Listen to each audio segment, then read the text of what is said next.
The topic today is translation, which is a very important activity in today's globalized world.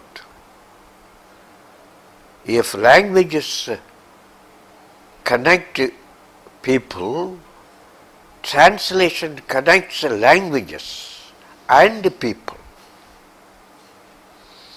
Without translation, we cannot communicate with people speaking different languages. And I used to say that translation is a fundamental act of cognition and creation. Because in every act of perception, there is translation and creation. Even when we look at the sun rising gloriously in the morning in the east, we are not simply watching what is happening, we are translating it simultaneously in our mind's eye. I used to say in Tamil, ஒவ்வொரு நிகழ்வும் ஒரு மூலப்பொருள். நிகழ்வின் மொழிபெயர்ப்பு நினைவு, நினைவின் மொழிபெயர்ப்பு கனவு, கனவின் மொழிபெயர்ப்பு கவிதை. So all that we are having is translations of translations of translations. Even the sea is translating its deep secrets through the waves. The waves seem to be translating the inner truth of the sea on the shore. So everywhere we find not only the laughter of beauty, but the creation of translation. And according to a great linguist, there are three kinds of translation: interlingual, intralingual, and intersemiotic. Intralingual translation is a translation within the same language. In fact, everyone is translating the same thing in the same language when he is simplifying it, when he is rephrasing it. And this is called intralingual translation. But more important than that is the interlingual translation. Interlingual translation is a translation between different languages, and this is more important than intralingual translations, because it makes us come into contact with people speaking different languages all over the world. Humanity becomes one community because of this interlingual translation. But this intersemiotic translation is translating one set of signs, SIGNS signs, into another set of signs. For example, we can translate music into poetry.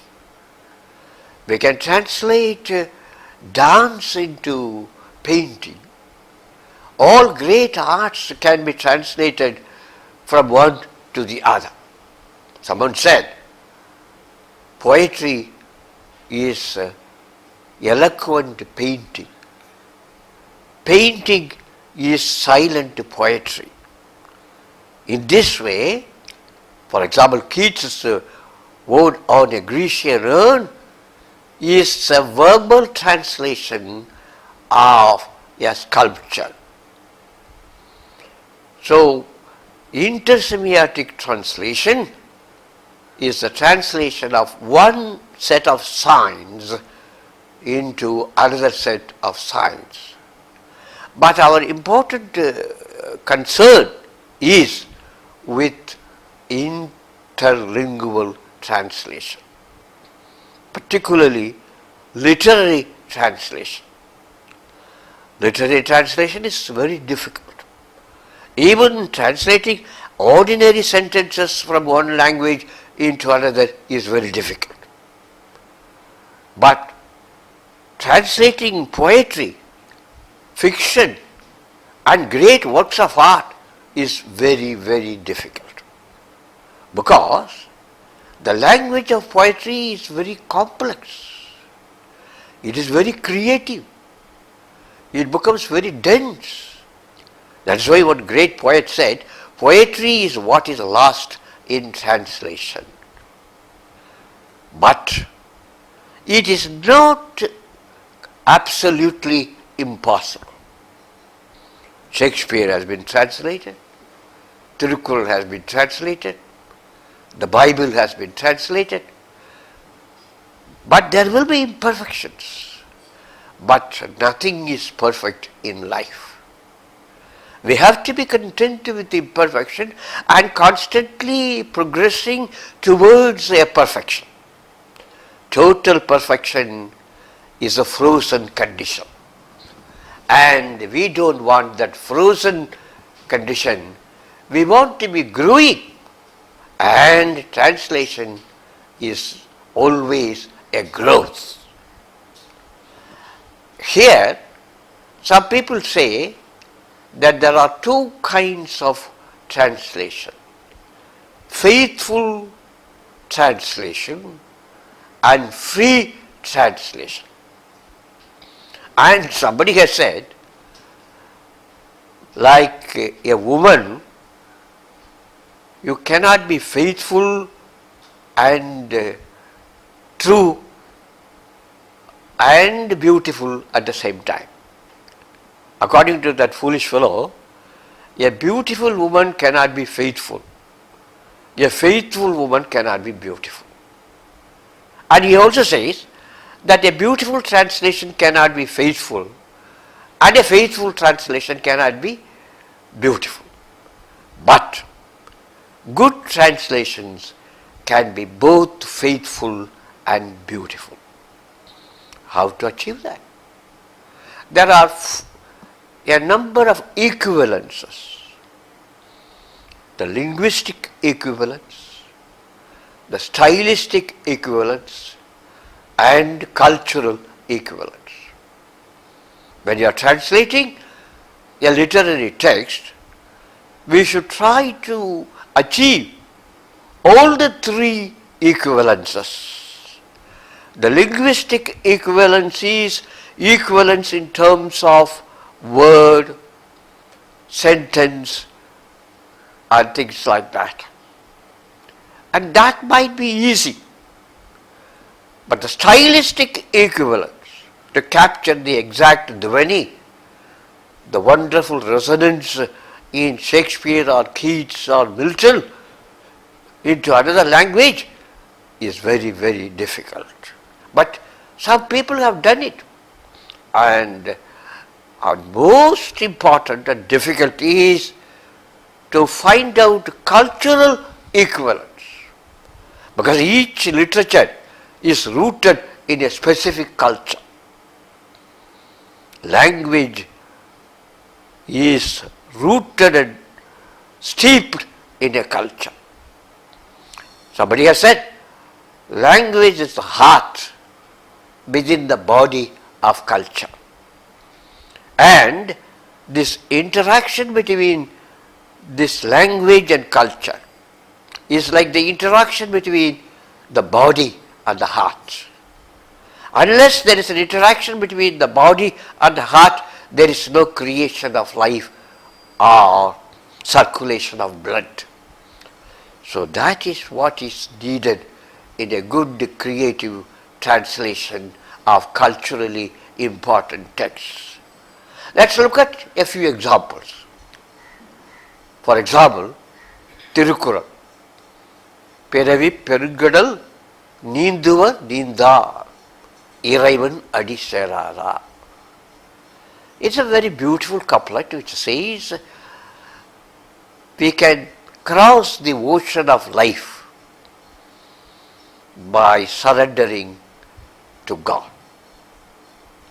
This is a simple paraphrase. But when you are translating it in the poetic form, there is one translation which says, none can cross this wide earthly sea.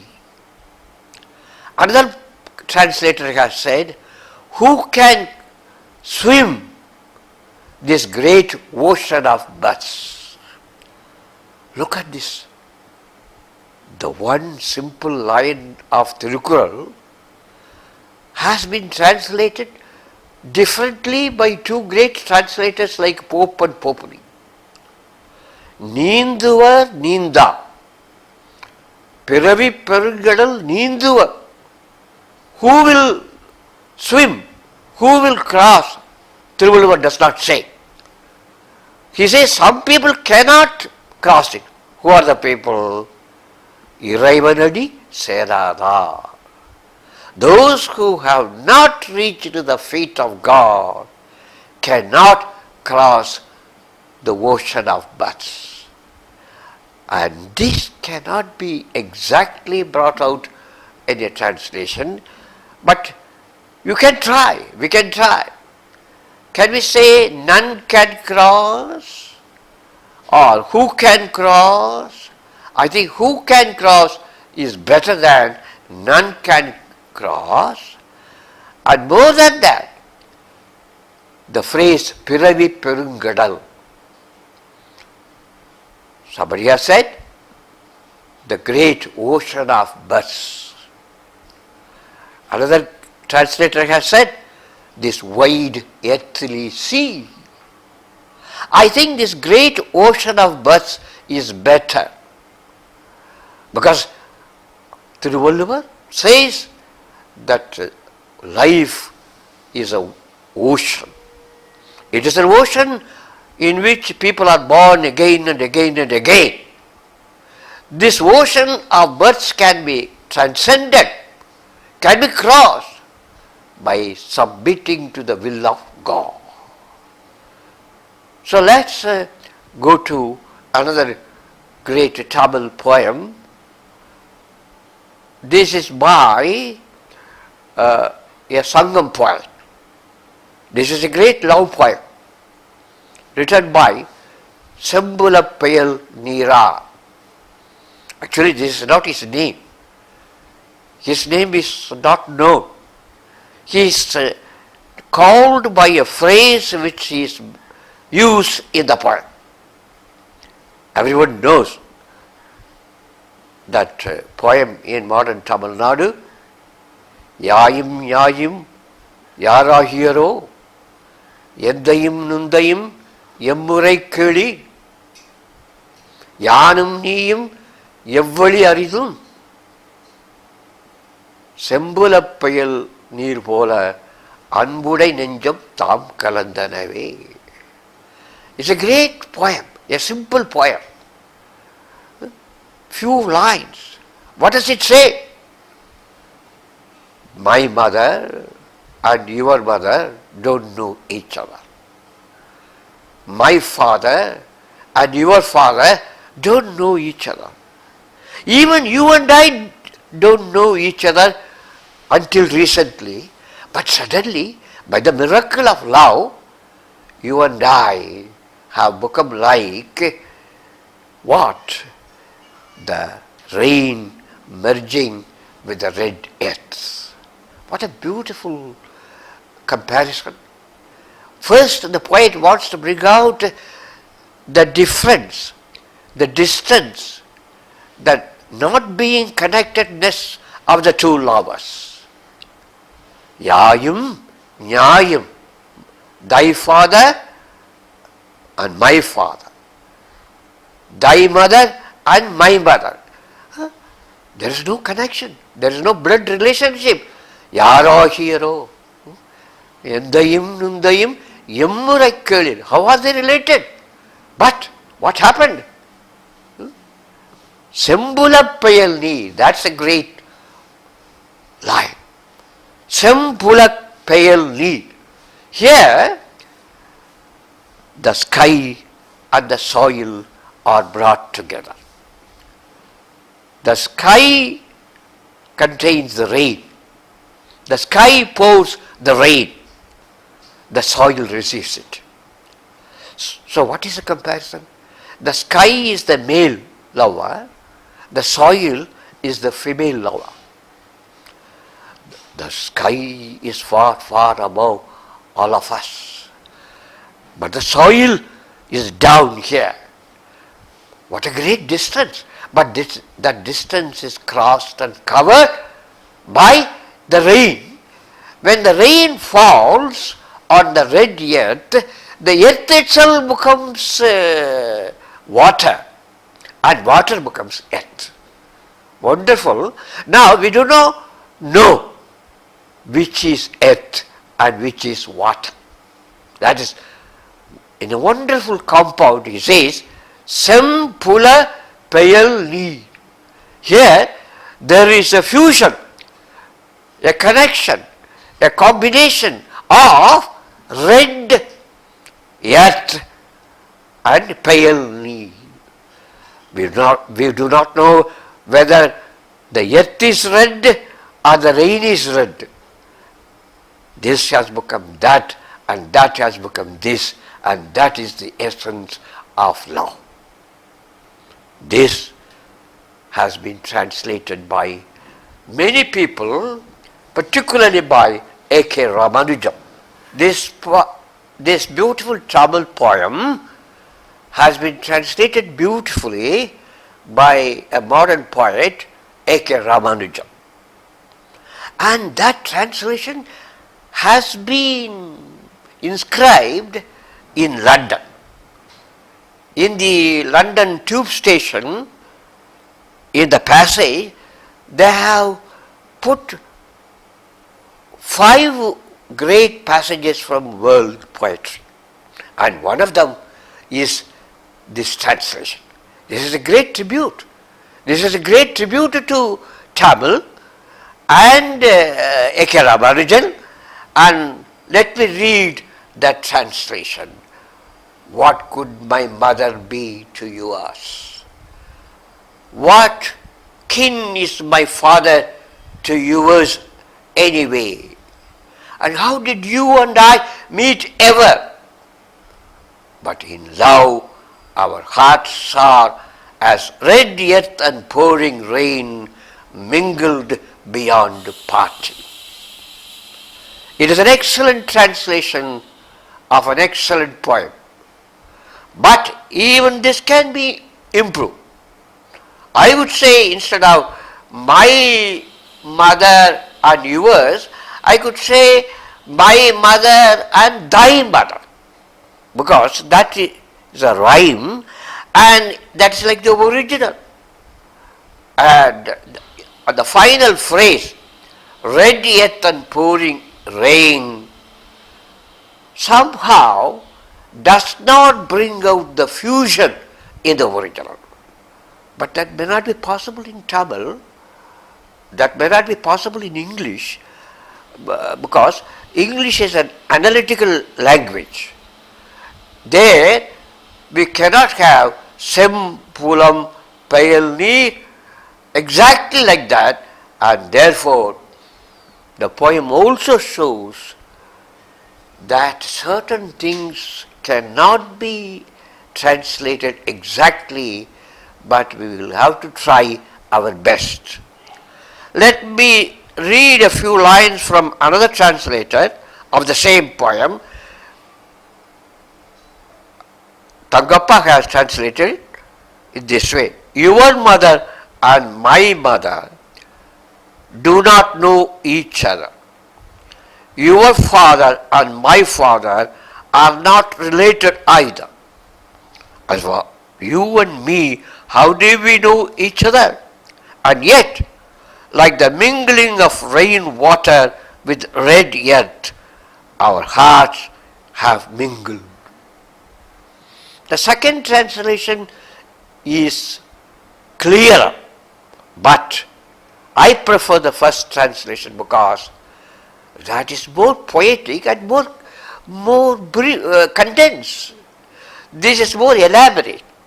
The original is very short and sweet, and Thagappa has tried to make it simpler, but it has become a longer poem, and therefore I would prefer Ramanujan's translation to Thagappa's translation of this great Tamil poem. Now, let's look at a few English versions which have been translated into Tamil. The great line of Shelley, "If winter comes, can spring be far behind?" In the Ode to a West Wind, how to translate it? If winter comes, can spring be far behind? Here is a symbolic line. He says, winter suggests death, spring suggests life. But winter will always be followed by spring, and death will be always followed by life. And how to translate it into Tamil? I would say, Vadakippin Vasandam Varamala Pohum. Vadakippin Vasandam Varamala Pohum. And I think it is easy. But a poem like T.S. Eliot's Wasteland, it is not so easy to translate. T.S. Eliot's Wasteland begins like this: April is the cruelest month, breeding lilacs out of the dead land, mixing memory with desire. How to translate it? April is the cruelest month. What he means is, April is the month of spring in England. It is the month of love. It is the month of creativity. And he says, April is the cruelest month. If you translate it as April மிகவும் கொடிய மாதம்,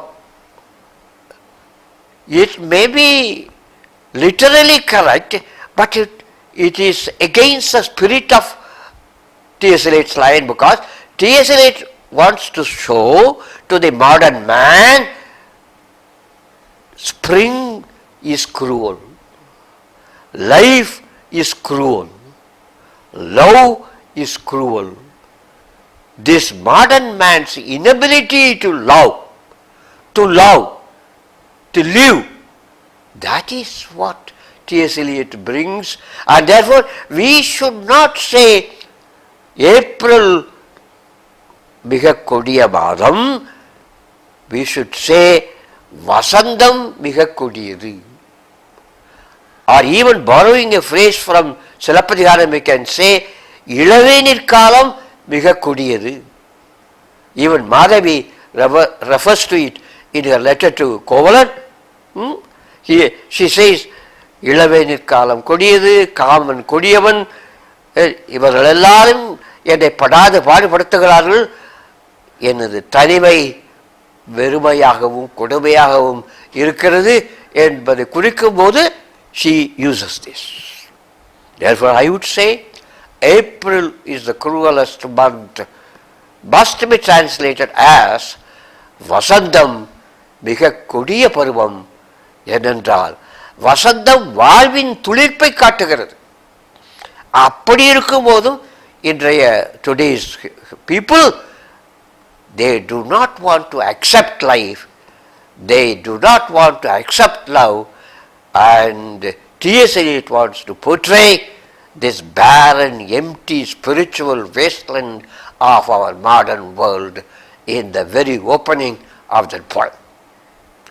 So let me come to another poem, well-known poem, Robert Frost's poem, which has been translated by many people, particularly the last stanza. The original of the last stanza is like this: the woods are lovely, dark and deep, and miles to go, but I have promises to keep. I'll repeat it again.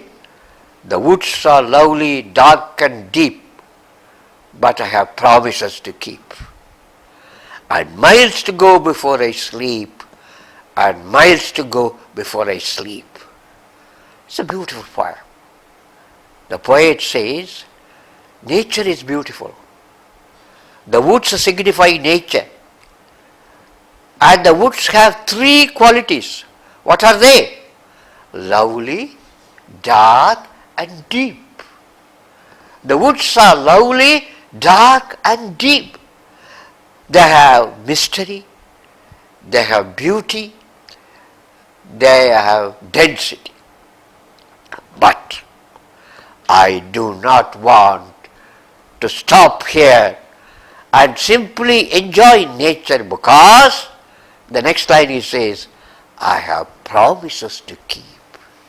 Here is a contrast between the beauty of nature and the duty of humanity. The poem beautifully contrasts nature and man, beauty and duty. And the poet comes to the conclusion, I would prefer to do my duty instead of enjoying beauty. And that is what is brought out in the next two lines. And miles to go before I sleep. And miles to go before I sleep. Look at this line. To go. And the next part, sleep. Sleep stands for enjoyment as well as death. But to go stands for progress, movement. The poet says, I prefer movement to enjoyment.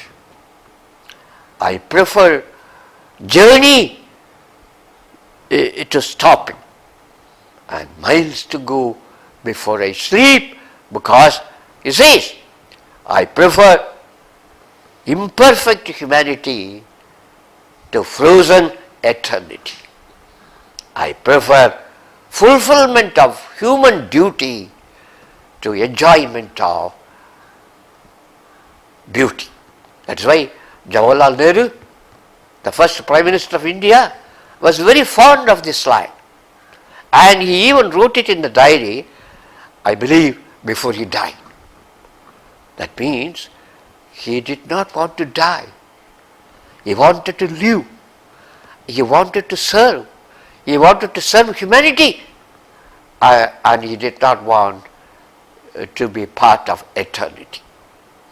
This can be translated in different ways.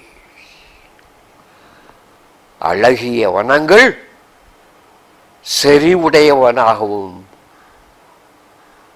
ஆழமானவைகளாகவும் இருக்கின்றன.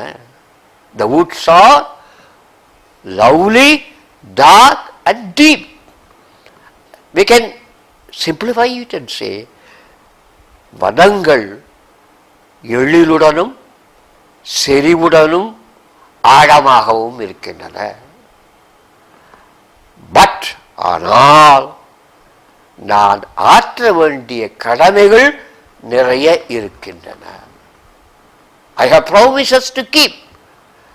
இது அப்படியே நான் என்னுடைய உறுதிமொழிகளை வைத்திருக்கிறேன்னு சொல்லக்கூடாது.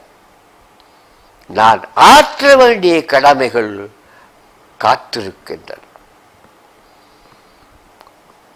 காடுகளும் தங்கள் அழகை காட்டி கண் சிமிட்டி என்னை அழைக்கின்றன. கடமைகளும் என்னை அழைக்கின்றன. And then we can say, miles to go before I sleep. Somebody said, நெடுந்தூரம் போக வேண்டும் நீள்துயில் அடைவதற்கு முன்பு. Another person has said, கற்கள் பல கடக்க வேண்டும், காத தூரம் நான் கடக்க வேண்டும், நான் கண்ணையறுவதற்கு முன்னே. Both are okay, but I would say,